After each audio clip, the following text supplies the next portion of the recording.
Hello, welcome to civil सेवा मार्गदर्शन। आज हम अगेन एक इम्पोर्टेंट क्वेश्चन पे डिस्कस करेंगे in the series 71 questions for 71st BPSC mains. अब ये क्वेश्चन क्यों इम्पोर्टेंट है? हमने ये देखा है कि इंटरनेशनल रिलेशन में वेस्ट एशिया जो सबसे इम्पोर्टेंट एक जियोपॉलिटिकल थिएटर बना है और स्ट्रेट ऑफ हॉर्मुज बहुत न्यूज में है।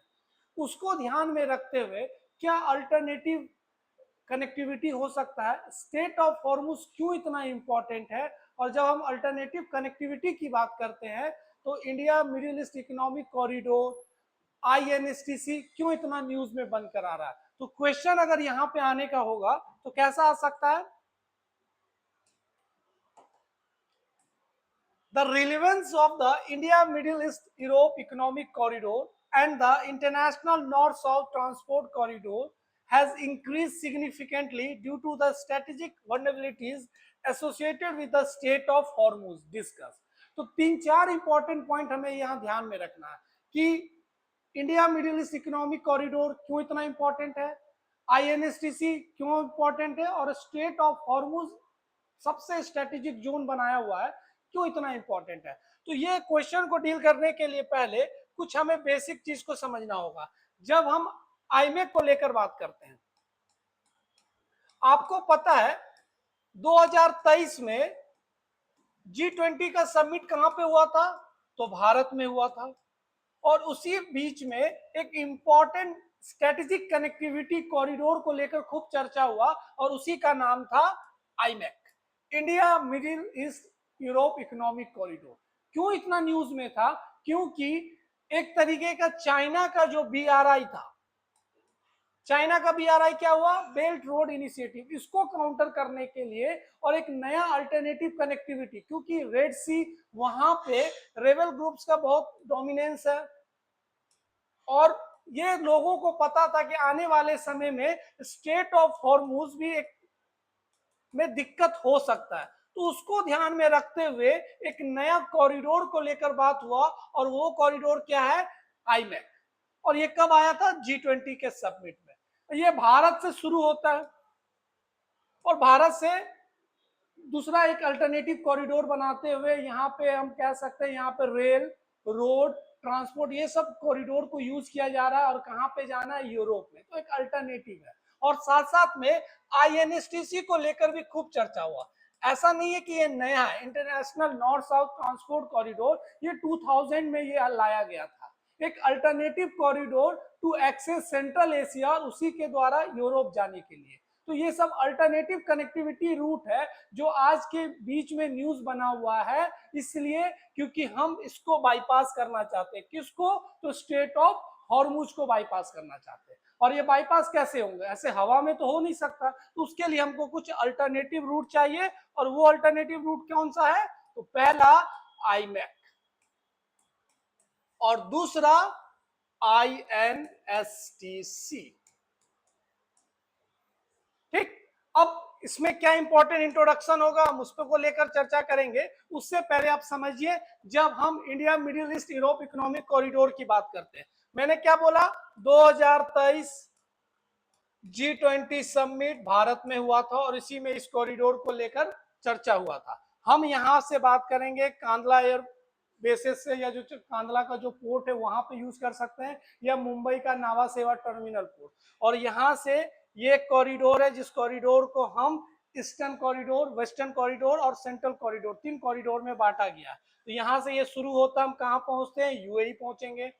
ये हो गया आपको ओशियन रूट।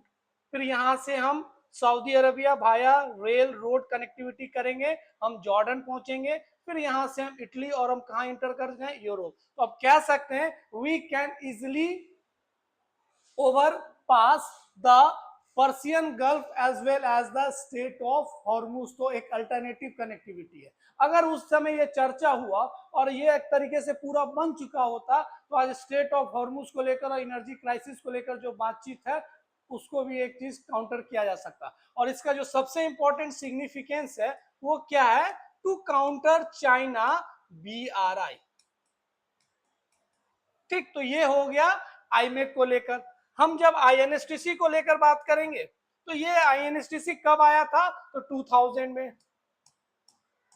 और ये जब आप रूट को देख रहे हैं तो मुंबई का नावा सेवा पोर्ट से बंदरवास, फिर तेहरान, और ये सब सेंट्रल एशिया होते हैं, हम कहाँ इंटर कर रहे हैं, यूरोप। और ये जो कॉमन रूट जो फॉलो किया जाता है, तो इस रूट का जो फायदा है, जो ट्रांजिट टाइम और कॉस्ट है, इसमें लगभग 40% का आपको डिक्रीज मिलेगा, उतना ही समय भी बचेगा और उतना ही पैसा बचेगा। तो इसमें थोड़ा सा ये इसमें कुछ जियोपॉलिटिकल टेंशन के कारण, कुछ सैंक्शंस के कारण वो स्ट्रांगली इंप्लीमेंट नहीं हुआ, but this is one of the alternative connectivity road to counter the state of Hormuz dominance of Iran. अब हम बात करते हैं क्वेश्चन पे। जब हम क्वेश्चन को लेकर बात करेंगे तो अगेन इंट्रोडक्शन क्या होगा, तो यहां पे इंट्रोडक्शन में लिख सकते हैं the state of Hormuz is one of the important sea lanes of communication और चॉक पॉइंट्स, इसको एक चॉक पॉइंट्स की तरह देखा जाता है, choke points, full stop. In recent situation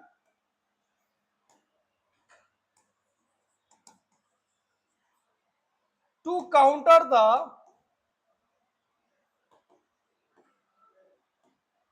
dominance of Iran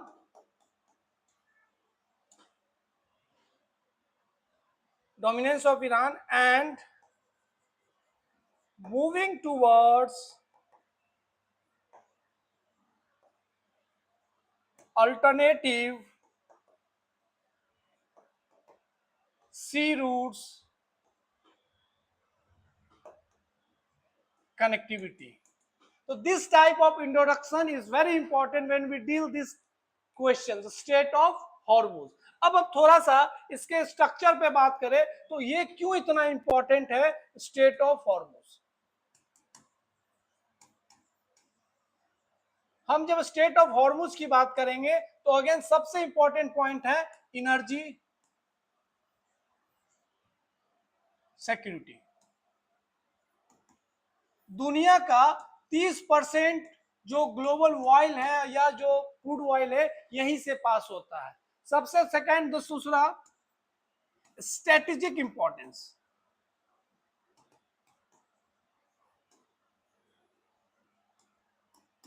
third gateway to central Asia and energy diversification. For that region state of Hormuz इतना important है। ये सब पॉइंट्स आपको पता होना चाहिए regarding the state of Hormuz. अब इसके जो रिलेवेंस जो सेकेंड पार्ट में आता है कि relevance of IMEC.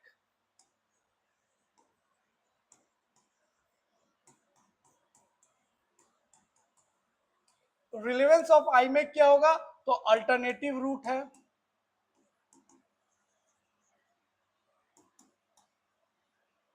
Rail,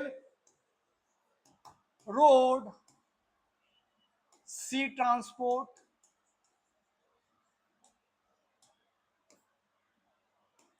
bypassing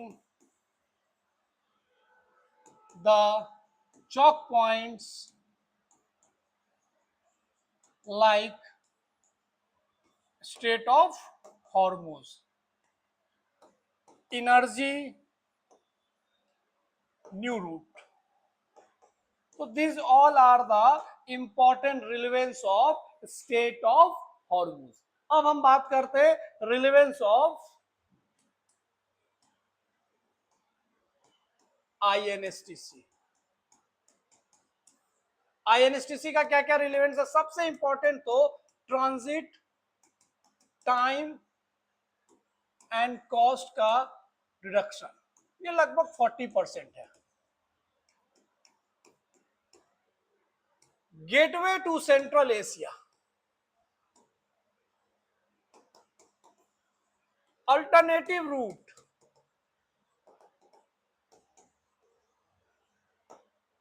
to bypass red sea and again इसमें भी कॉमन रहेगा energy diversification. So these all are the relevance of INSTC, relevance of IMEC, and what are the importance of state of Hormuz. अब ये challenges क्या क्या इसको implementation में सबसे important point है कि क्यों नहीं इतना strongly implement हो सकता है. तो सबसे बड़ा challenges है to implement INSTC and IMEC कि जो वेस्ट एशिया है एक ऐसा जोन है जो हमेशा इनस्टेबिलिटी बना रहता है और पास कहां से होना है तो वेस्ट एशिया से. तो जब तक वेस्ट एशिया में पीस नहीं हो सकता, काम नहीं हो सकता, तब तक आप वेस्ट एशिया से कोई भी प्रोजेक्ट और ये चीज नहीं कर सकते. Second, geopolitical सेंसन्स. जियोपॉलिटिकल हम सेंसन्स क्यों बात कर रहे हैं, ये हम आईएनएसटीसी के संदर्भ में बात कर रहे हैं क्योंकि आईएनएसटीसी का जो फाउंडिंग मेंबर्स है वो ईरान भी है और ईरान पे ही सेंसन्स लगा हुआ है काट सा. भारत भी उसका फाउंडिंग मेंबर है, लेकिन पॉलिटिकल सेंसन्स, जियोपॉलिटिकल सेंसन्स करने के कारण द डिले इन प्रोजेक्ट्स. उसके बाद फंडिंग या फिनेंशियल कंस्टेंट, क्योंकि ये प्राइवेट प्रोजेक्ट है, बीआरआई की तरह कोई देश नहीं इस प्रोजेक्ट को बना रहा है, इसलिए आईमेक को इंप्लीमेंट करना बड़ा टफ है. ये एक एम्बिशियस प्रोजेक्ट है पीजीडब्ल्यूआई का. यूएसए इस चीज को डोमिनेट करना चाहती है to counter the China dominance BRI project. तो ये भी बहुत बड़ा है. And some are the factors like environmental